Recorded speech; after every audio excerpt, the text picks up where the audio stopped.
जय हिंद साथियों, मैं हरिवंश आप सभी का स्वागत करता हूं आपके अपने YouTube channel the science concept. साथियों, मैं आज बात करने आया हूं आपसे DFCCIL रेलवे हिस्ट्री जो CBT 2 के लिए हमारा जो थ्योरी बैच चल रहा था वो आज की क्लास में कंप्लीट हो जाएगा। अर्थात आप मेरी चेहरे की खुशी देखकर यह अनुमान लगा पा रहे होंगे कि मैं जिस कोर्स को कराने में मैंने मेहनत की थी मैं उसमें सफल हो गया। अर्थात मैं आप तक ये कोर्स पूरा पहुंचा चुका हूँगा आज की क्लास के बाद। इसके बाद साथियों, आप ज्यादा से ज्यादा वीडियो देखिए, शेयर करिए ताकि नए साथी भी देख पाए। और दोस्तों, आपका जो रिजल्ट है DFCCIL CBT 1 का, तो साथियों उसमें एक्सेप्टेड अगर हम डेट की बात करें तो ऐसी अभी कोई भी ऑफिशियल डेट है नहीं, लेकिन फिर भी अनुमान है कि देखो या तो रिजल्ट आएगा इसी 3-4 दिन अर्थात 18 तारीख तक। अगर 18 तारीख तक रिजल्ट आता है तो अगर उस तक नहीं आता तो फिर दोस्तों दिवाली बाद आएगा। लेकिन ये एक्सेप्टेड जरूर है कि रिजल्ट आपका इस महीने अर्थात अक्टूबर महीने में आप तक आ जाएगा। 100% जो है रिजल्ट आने की पूरी एक्सेप्टेड चांस है। प्रॉपर नहीं कह सकते हम, लेकिन हाँ चांस पूरे हैं, अर्थात रिजल्ट आ जाए। ठीक है दोस्तों, ये जो बैच है ये मान के चलिए कि इस भर्ती की जो 45 नंबर की जो क्वेश्चन आने वाले हैं DF रेलवे हिस्ट्री के, उस पे एकदम फिक्स या मैं कहूं बहुत ही कारगर साबित होगा ये। इससे पढ़ के आपका एक भी क्वेश्चन नहीं छूटेगा। साथियों, बहुत मेहनत से और बहुत ही बेहतरीन कंटेंट देने का आपको जो है प्रयास किया है मैंने। आप इस बैच को पढ़िए, फ्री ऑफ कॉस्ट है ये। और आप किसी भी बैच, किसी भी क्लासेस से, किसी भी प्लेटफॉर्म से आप खरीद कर बैच पढ़िए, आपको यहाँ कुछ ज्यादा ही मिलेगा। क्योंकि मैंने एक नया सिस्टम पूरा स्टार्ट किया है, तो मैंने आपको ज्यादा से ज्यादा देने का प्रयास किया है। आगे की रणनीति ये है साथियों कि शायद हो सकता है कल का रेस्ट लेने के बाद मैं आपको पर डे लगभग 2 प्रैक्टिस सेट कराऊंगा। प्रतिदिन आपको 2 प्रैक्टिस सेट मिलेंगे साथियों, जिस प्रैक्टिस सेट में हम लगभग 10 से 15 क्वेश्चन पर डे कराएंगे। और वो 1 लाइनर क्वेश्चन होंगे, अर्थात परीक्षा में सीधे सीधे छपने वाले क्वेश्चन होंगे 1 लाइनर, जिसका विश्लेषण भी होगा। और दोस्तों, हर दूसरे या तीसरे दिन यानी सप्ताह में 2 दिन रेलवे से जुड़ी हुई अर्थात DFCCIL से जुड़ी हुई 1 या 2 क्लास करंट की भी होंगी। अर्थात आपको सप्ताह के अंदर 2 क्लास करंट की भी मिल जाएंगी, जिनमें मैं आपको DFCCIL से जुड़े हुए करंट के क्वेश्चन लेके आऊंगा। भाई, प्रधानमंत्री ने वर्तमान में कहाँ उद्घाटन किया, लॉजिस्टिक हब कहाँ बना है, DFCCIL की आगे की रणनीति क्या है, वो सब चीज जो है हम 10 से 15 क्वेश्चन यानी सप्ताह में 7 दिन में आपको 2 क्लासें करंट की भी प्रोवाइड की जाएगी। वो करंट की जो क्लास होंगी वो प्रैक्टिस सेट के तौर पर ही होंगी, और वो भी शानदार जो है करंट में जो है सर्च करके खोज कर नई बुक्सों से आपको तक पहुंचाने का प्रयास करूंगा। अगर साथियों आपको ये क्लास एक्चुअल में लगती है कि हाँ यहाँ से हमें हमारा जो है 45 में से पूरे 45 आएंगे, तो आप ये क्लास ज्यादा से ज्यादा देखिए, शेयर ज्यादा करिए, ताकि नए नए साथी जो है इस क्लास के माध्यम से अपने जो है परीक्षा में पूरा लाभ ले सके। चलिए, आपका समय न खराब करते हुए मैं सीधा टॉपिक पर आता हूं। हमारी 4 क्लास हो गई हैं परियोजनाओं में, आज लास्ट ही क्लास हो। मैंने कहा था आपको लगभग 5 क्लास में मैं परियोजना कंप्लीट करवा दूंगा, जिसमें आपकी मिनिमम 30 के आसपास परियोजनाएं मैं करा दूंगा। हालांकि आप किसी भी प्लेटफॉर्म पर जाइए, आपको 10 से 8 ही परियोजनाएं कराई जाएंगी, लेकिन मैंने खोज के वो सारी परियोजनाएं कराई हैं। क्यों कि पता नहीं भाई कहां से क्वेश्चन पूछ ले, किसी को कुछ नहीं पता होता। और देखिए, सीमित सिलेबस है, क्वेश्चन 45 पूछे जाएंगे, तो मतलब ये तो फिक्स है भाई, क्वेश्चन इर्द गिर्द ही घूम रहे होंगे। कुछ क्वेश्चन बिल्कुल बाहर से भी होंगे, कुछ मीडियम होंगे, कुछ अंदर से भी होंगे। अंदर से इसलिए लेने पड़ेंगे क्योंकि सिलेबस सीमित है और क्वेश्चन 45 है भाई। 45 क्वेश्चन बहुत होते हैं, एक तरह से देखा जाए तो 45%। 120 में से भी देखेंगे तब भी लगभग आपका 38% के आसपास चीजें निकल के आएंगी। तो आप जो है विशेष अपनी लगन व मेहनत से पढ़ते रहें। चलिए अगली हम बात करेंगे परियोजना की। कल मैंने आपको 19 परियोजनाएं करा दी थी, जिसमें हमारी लास्ट परियोजना थी मल्टी मॉडल लॉजिस्टिक परियोजना। ठीक है भाई, आगे अगली है हमारी नेक्स्ट परियोजना 20 नंबर पे। 20 नंबर पे परियोजना है और हमारा चैप्टर है रेलवे परियोजना है, रेलवे परियोजना। ठीक है, 20 नंबर की परियोजना है दोस्तों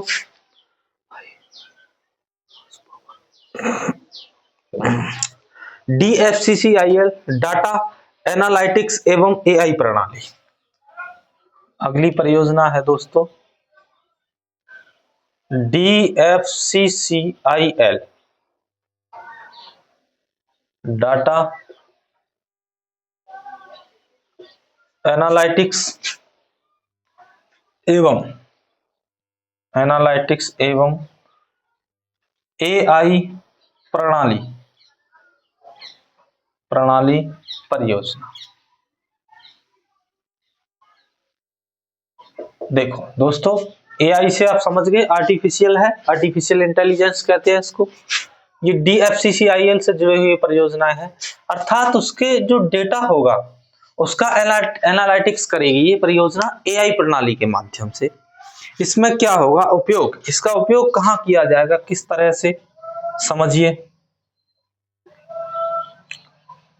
उपयोग में क्या होगा साथियों, तो देखिए ट्रेनों की मॉनिटरिंग, वेग नियंत्रण और फॉल्ट प्रोटेक्शन।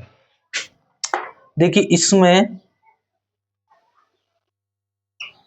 ट्रेनों की मॉनिटरिंग की जाएगी।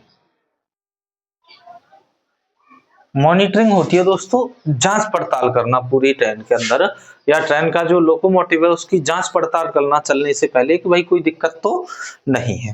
ट्रेन की जो है मॉनिटरिंग और वेग नियंत्रण, ये क्या होता है साथियों, जैसे ट्रेन स्पीड में भाग रही है, अचानक कोई दिक्कत आती है तो जल्दी से जल्दी उसको कंट्रोल किया जा सके, वह फॉल्ट प्रेडिक्शन। इसमें अगला पॉइंट है फॉल्ट प्रेडिक्शन, यानी किसी भी फॉल्ट की पहले से ही जांच पड़ताल AI सिस्टम से कर ली जाएगी कि भाई कोई दिक्कत तो नहीं है। ठीक है, चलिए साथियों आगे, इसमें क्या तकनीक का प्रयोग किया जाएगा, तकनीक सॉरी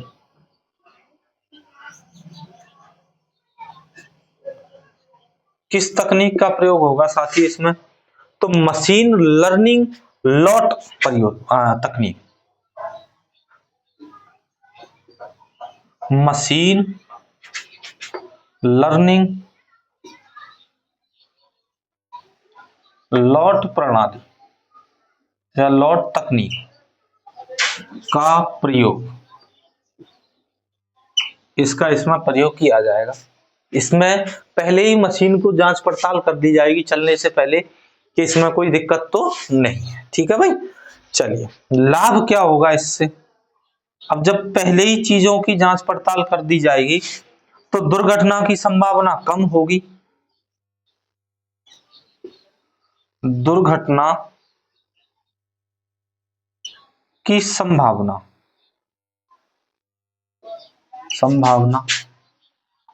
कम होगी,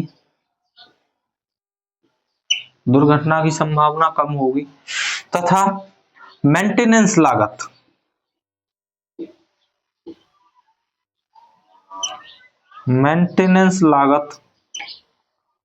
में कमी होगी।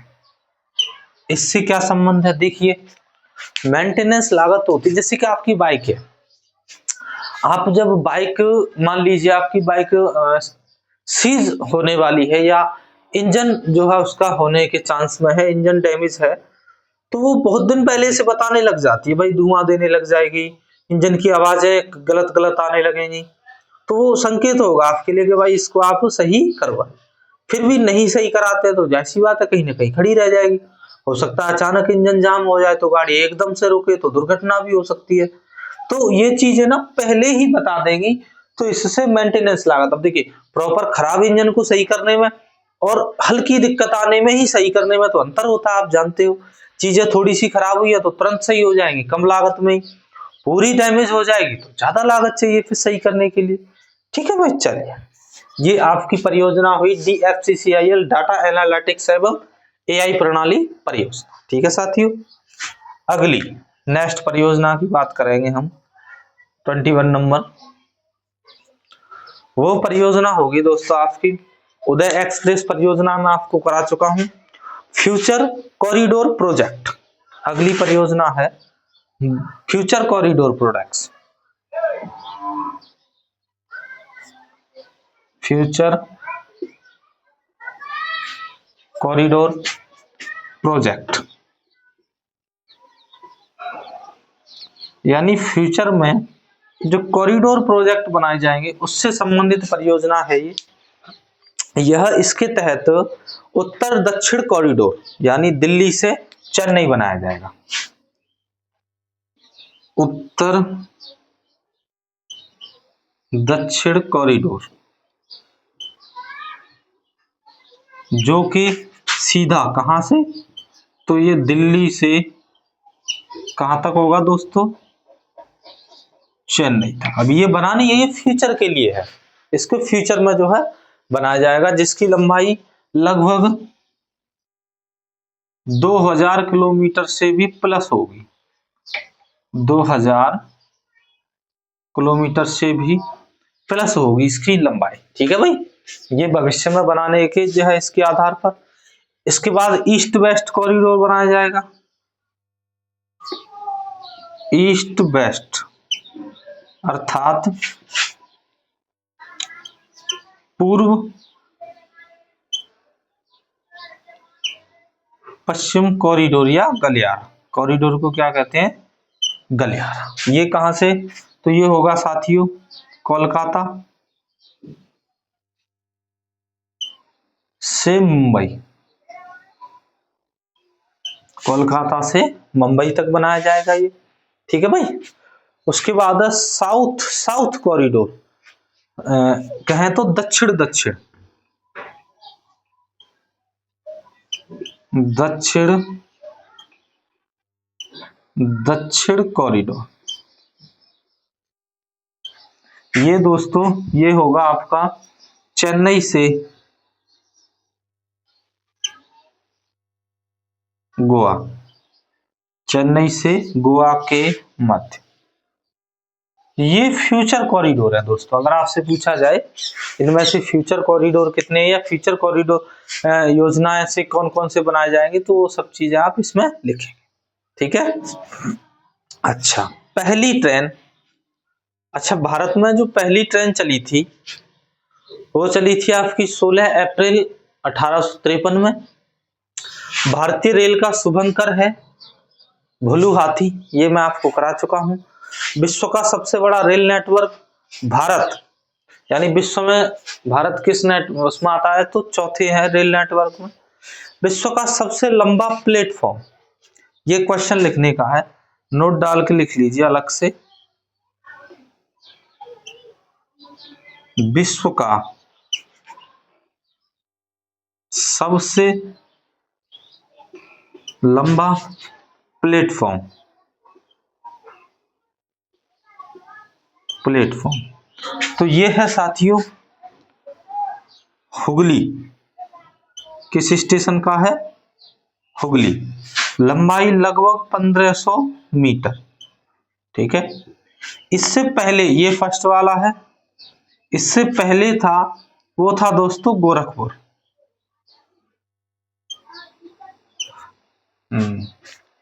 इससे पहले उसको गोरखपुर कितना था, 1300, हाँ इससे पहला था वो जो 1300 मीटर के आसपास था, लेकिन अब फिलहाल फर्स्ट नंबर पर हुगली का प्लेटफॉर्म आता है।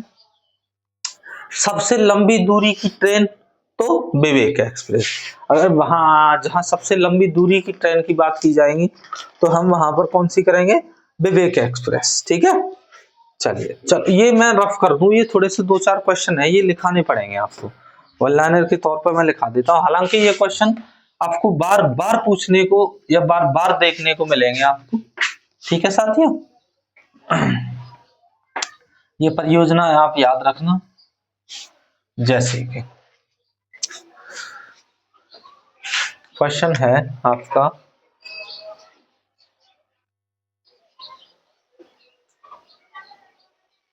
सबसे लंबी दूरी की ट्रेन या रेल। अगला क्वेश्चन है, सबसे कम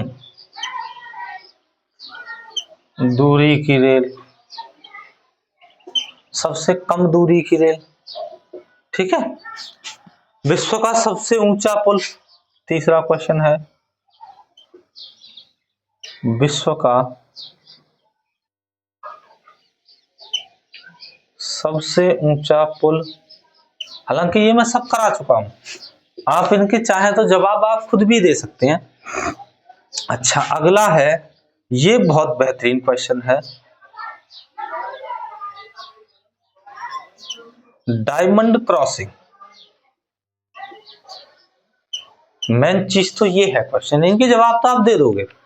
डायमंड क्रॉसिंग कहां पर है, तो देखो पहले मैं इनके जवाब दे दूं।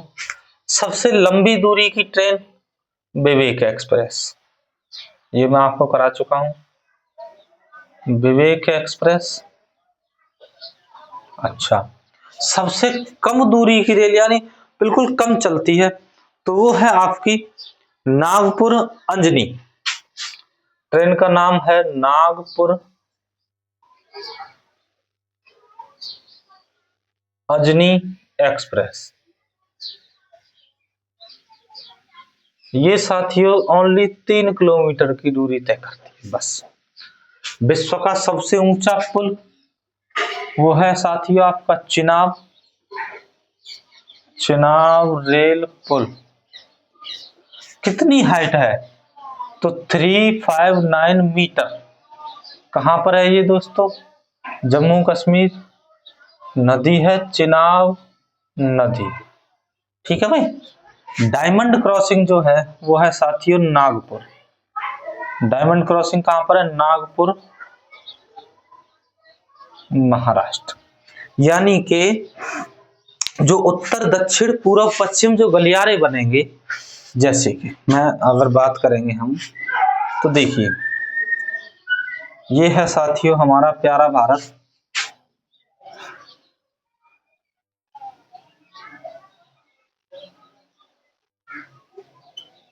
ये है जैसे कि हमारा प्यारा भारत।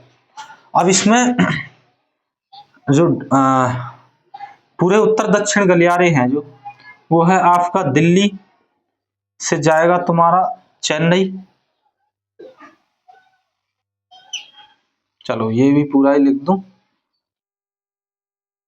दिल्ली से चेन्नई। और इधर है तुम्हारा कोलकाता, कोलकाता से मुंबई। ये कहां तक आएगा आपका, मुंबई। अब ये जहां पर काट रहे हैं, यहां पर ये जो काट रहे हैं, इसी बिंदु का नाम दिया गया है डायमंड क्रॉसिंग। डायमंड क्रॉसिंग कहां पर है ये, तो ये है दोस्तों नागपुर महाराष्ट्र में। बहुत ही बेहतरीन क्वेश्चनों में से एक क्वेश्चन है ये। 100% सही पूछा जाएगा कि डायमंड क्रॉसिंग कहां पर है। और बाकी मैं जो प्रैक्टिस सेट कराऊंगा वहां पर ये क्वेश्चन आपको इतने बेहतरीन व बढ़िया बढ़िया क्वेश्चन कराऊंगा कि बस ये मान लीजिए प्रॉपर आपको उंगलियों पर रटवा दूंगा, आप टेंशन ना लेना। बस लगातार मेहनत करते रहना। आपका काम ये है कि आप इन क्वेश्चनों को, जो मैंने क्वेश्चन पूछे हैं, ये मैंने आपको इनके आंसर भी बता दिए, लेकिन आपको ये क्वेश्चन टाइप करके देने हैं, लगातार क्रम से इन्हें टाइप करना कमेंट में, ताकि हमें भी पता चल सके कि भाई आपको क्वेश्चन याद हुए हैं। चलिए ये मिटा रहा हूं, अगली हम अपनी उस पर चलते हैं। अगली नंबर की जो है हमारी परियोजना है, ये मैंने आपको समझा दिया, बस ये याद रखना आप, ठीक है। चलिए भाई, अगली परियोजना है multi modal logistic park. 22 number पर परियोजना का नाम है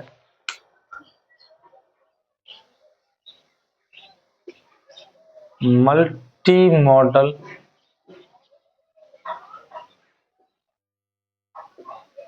लॉजिस्टिक पार्क।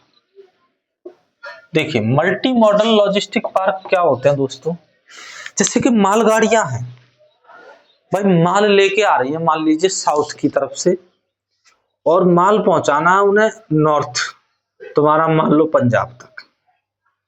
अब ऐसा तो है नहीं कि वो सारा माल पंजाब का ही होगा उसमें, भाई कुछ माल तो महाराष्ट्र का होगा, कुछ मध्य प्रदेश का होगा, कुछ यूपी का होगा, तो जाहिर सी बात है कहीं ना कहीं तो उतारना पड़ेगा। बस तो है नहीं जो रोड के किनारे कहीं भी उतरवा दे कि भाई ले जाओ अपना सामान। तो लॉजिस्टिक हब बनाया गया, जैसे पोर्ट होता है ना, इस तरह से लॉजिस्टिक हब होते हैं जहां कंटेनरों को उतारा जाता है, जो रास्ते में बीच बीच में बनाया जाता है ताकि वहां से फिर सामान को ट्रांसफर किया जा सके, तो वो लॉजिस्टिक हब है। ये क्या है आपका, तो देखिए DFCCIL द्वारा निजी भागीदारी से, DFCC चलो DFCCIL की निजी भागीदारी से आधुनिक लॉजिस्टिक केंद्र बनाना।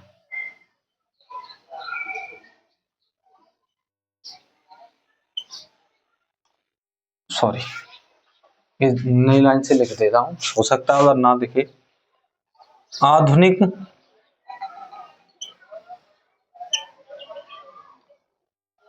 लॉजिस्टिक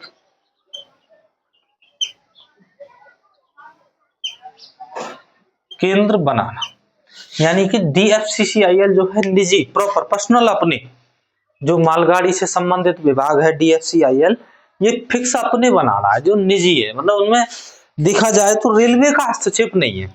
DFCCIL निजी बनाना और लॉजिस्टिक हमको, ठीक है भाई। अच्छा, ये कहां कहां बन रहे हैं, 2-3 जगह लिख लीजिए। जैसे कि पहला, वेयर हाउसिंग, कैसे कैसे बनेंगे ये, तो जैसे वेयर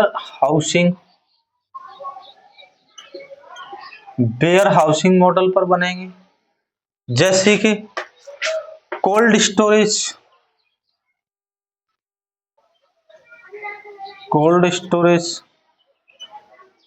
यानी वैसा सामान जिसको ठंडे में रखना पड़ेगा, भाई खराब होने के चांस है, उनको इन जगहों पर डंप किया जाएगा। जैसे कि कंटेनर यार्ड,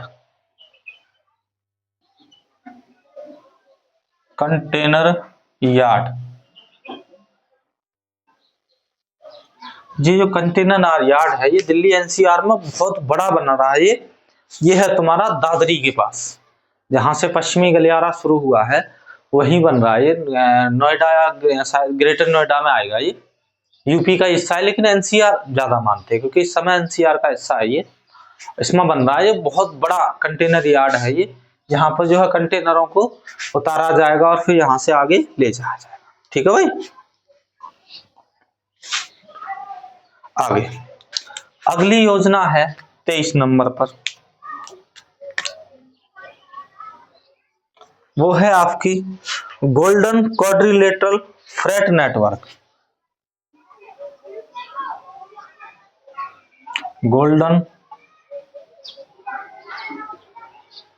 क्वाड्रिलेटरल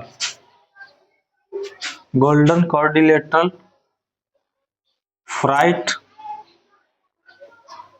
नेटवर्क योजना, ये भी है एक परियोजना। चलिए ये क्या है इसके बारे में समझते हैं। 4 मेट्रोपॉलिटन शहर दिल्ली, मुंबई, चेन्नई, वो भारत की मालगाड़ियां 60% जो है ट्रैफिक इसी से होता है। या ऐसे लिखेंगे इसमें कि भारत के 4 मेट्रोपॉलिटन शहरों को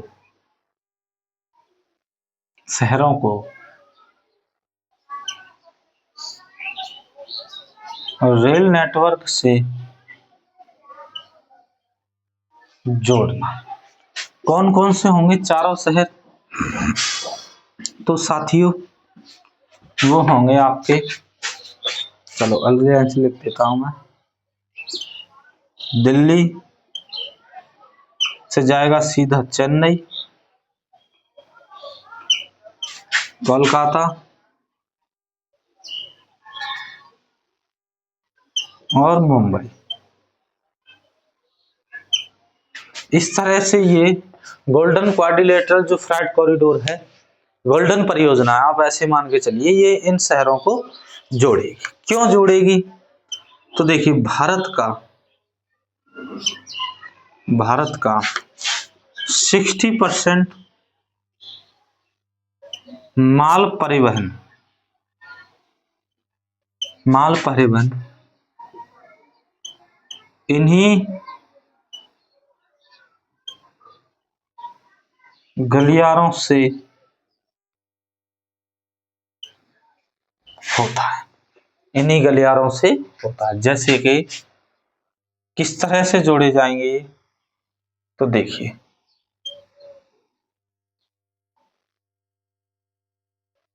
ये है आपका दिल्ली, यहां पर है आपका मुंबई,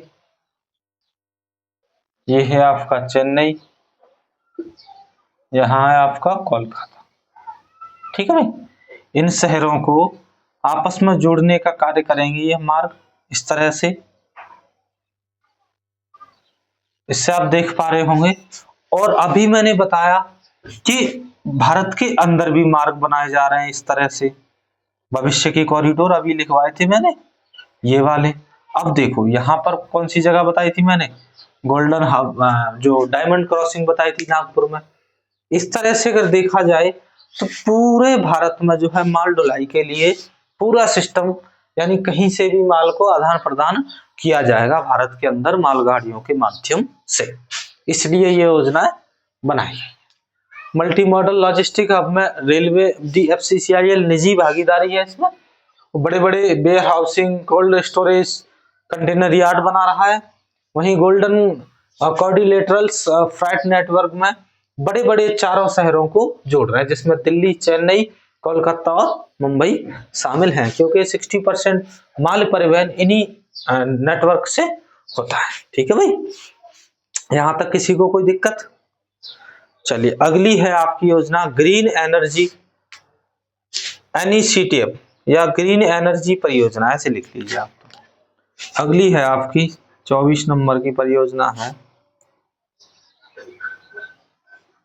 ग्रीन एनर्जी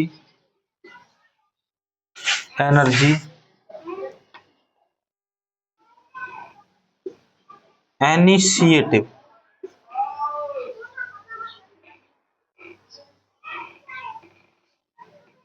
परियोजना, इसका क्या कार्य होगा समझिए, इसकी भी बात करें।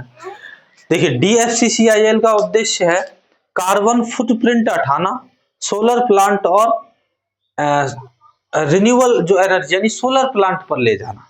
जैसे इसमें क्या है, तो DFCCIL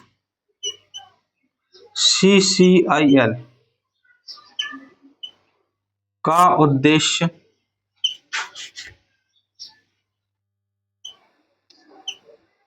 कार्बन फुटप्रिंट को हटाना तथा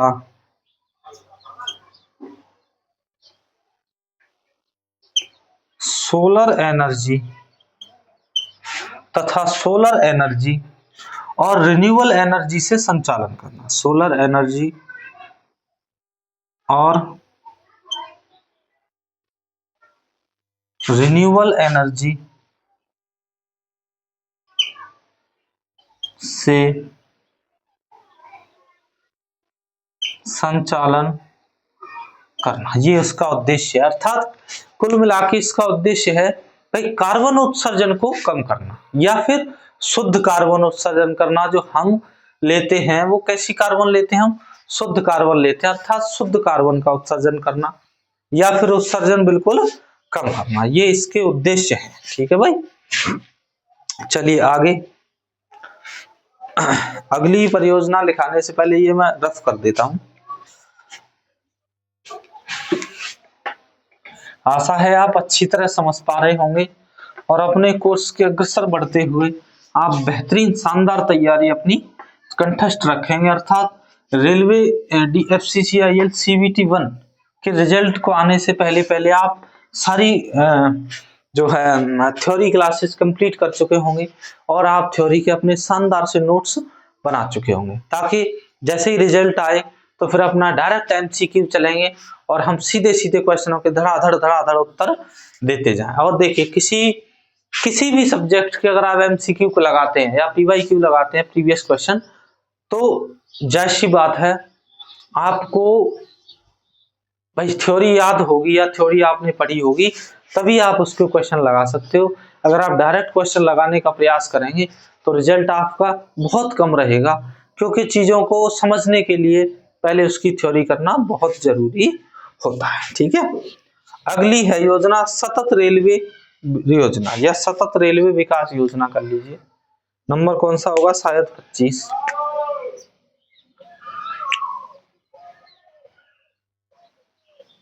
सतत रेलवे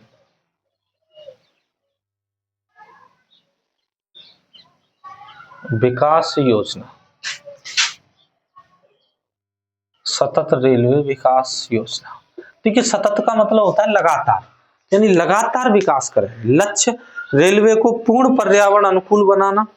लक्ष्य क्या रखा है इसका, तो लक्ष्य इसका रेलवे को पूर्ण पर्यावरण अनुकूल बनाना, यानी पर्यावरण के अनुकूल बनाना, प्रदूषण मतलब कहने का बिल्कुल कम हो जाए। LED lights, water recyclings, bio toilet, क्या क्या किया जाएगा इसमें, तो देखिए LED लाइट लगाना, पानी या शुद्ध पानी, ऐसे लिखिए शुद्ध पानी। आपने देखा होगा हर स्टेशन पर जो है वाटर कूलर लगे हुए हैं, फ्रेश पानी देते हैं। ठीक है भाई, शुद्ध पानी।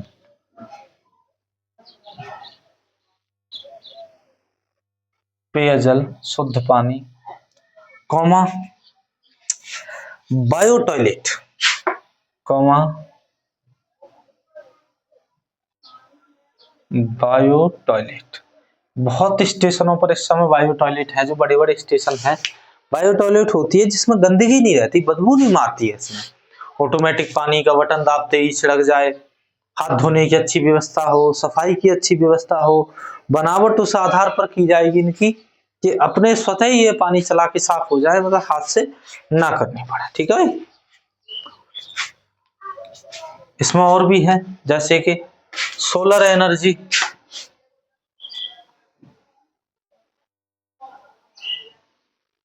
सोलर एनर्जी भाई इससे इसका भी प्रयोग किया जाएगा, जिसके कारण हमें जो है सोलर क्षमता बढ़ानी होगी। ठीक है, चलिए ये हो गई। अगली है आपकी 26 नंबर पर योजना करेंगे ऑपरेशन झलक।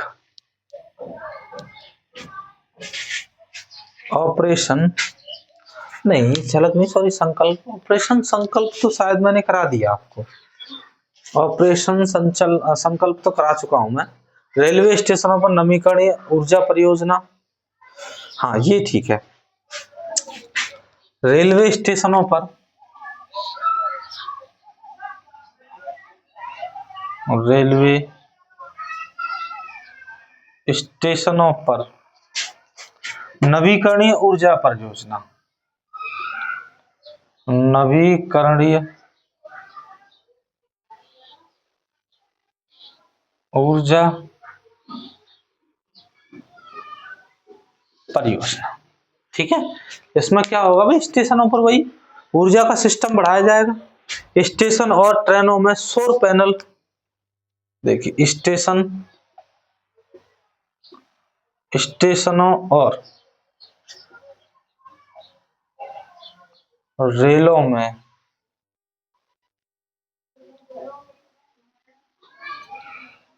सौर पैनल, विंड एनर्जी,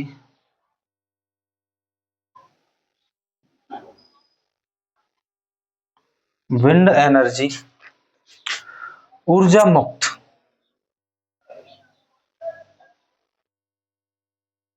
ऊर्जा मुक्त कुशल उपकरण से, ऊर्जा मुक्त कुशल उपकरण का प्रयोग,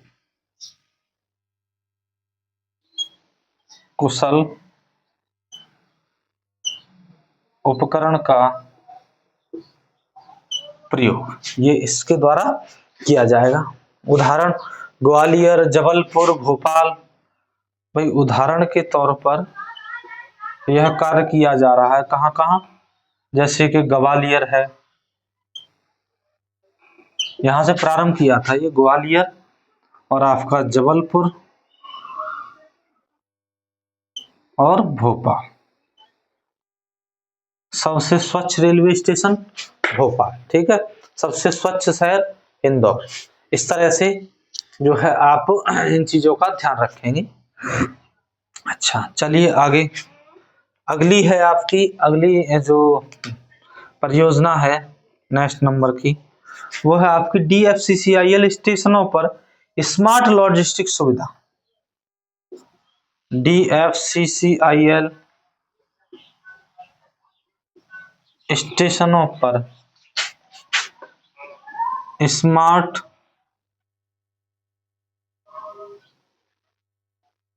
लॉजिस्टिक परियोजना। भाई जो DFCCIL के स्टेशन हैं उन पर स्मार्ट लॉजिस्टिक परियोजना प्रारंभ की गई है, जिसमें digital logistic, digital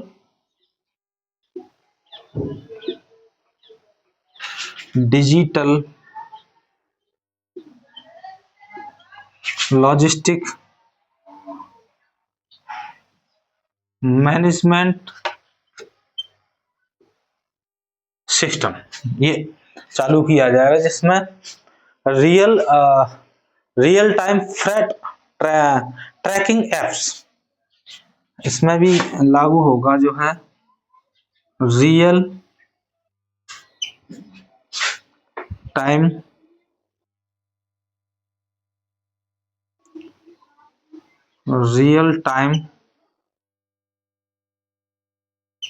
freight tracking apps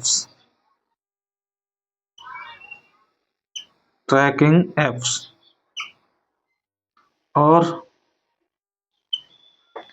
ई लॉजिस्टिक सेवा, ई लॉजिस्टिक सेवा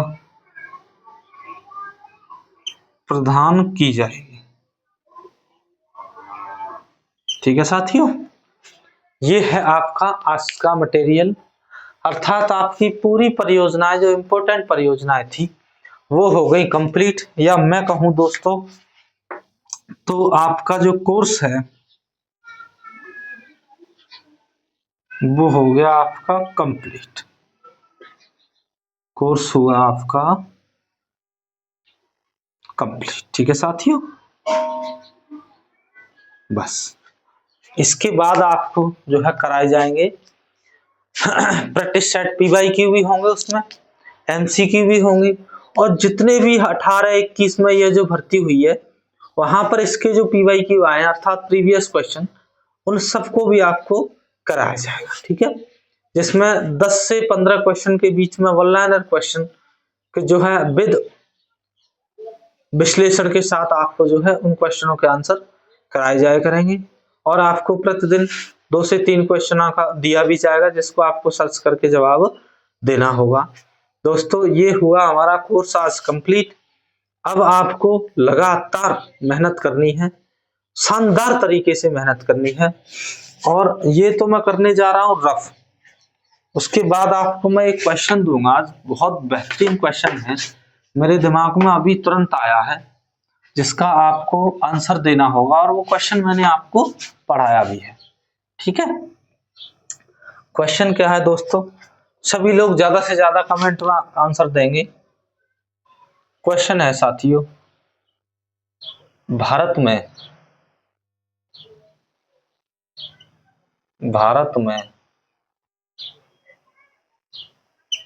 पहली राजधानी कब और कहां चली? कब और कहां पर चली, यानी समय और किन किन शहरों के बीच में चली थी, इस क्वेश्चन का आपको आंसर देना है। ठीक है भाई, इसका आंसर आप कमेंट के माध्यम से देंगे। ठीक है, चलिए आज की क्लास हम यहीं समाप्त करते हैं, अर्थात हमारा कोर्स हुआ कंप्लीट। कल नहीं तो परसों से आपको एमसीक्यू व पीवाईक्यू समय समय पर मिलना प्रारंभ हो जाएंगे। क्लास को ज्यादा से ज्यादा शेयर करिए, ज्यादा से ज्यादा सब्सक्राइब करिए, लाइक करिए, कमेंट करिए, और दोस्तों रिजल्ट बहुत जल्दी आपके बीच आने वाला है, आप बिल्कुल भी बेफिक्र रहें। रिजल्ट के बारे में कहूं तो बहुत जल्दी ही आपके बीच आने वाला है। चलिए।